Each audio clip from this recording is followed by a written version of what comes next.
If you want to connect a printer to Google Pixel 9a, then first of all we need to go to Settings. Once you open Settings on your phone, go to Connected Devices, then open Connection Preferences, and over here we have Printing. Now first we can go, for example, to Default Print Service in order to try to find your printer over here. However, if you cannot find it, you might want to go back and then you might want to press Add Service. You will be redirected to the Play Store with different plugins made by different companies, different brands.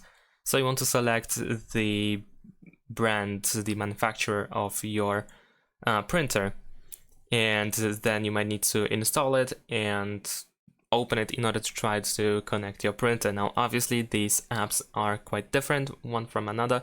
They have some differences in general.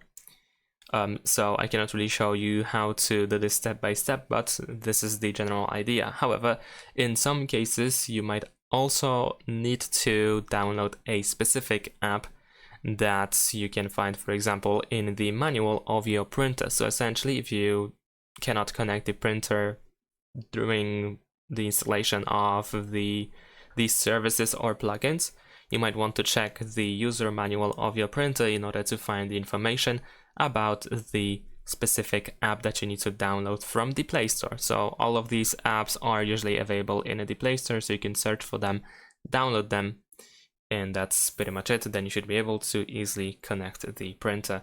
Thanks for watching, leave a like and subscribe to my channel, and see you in my next videos. Bye!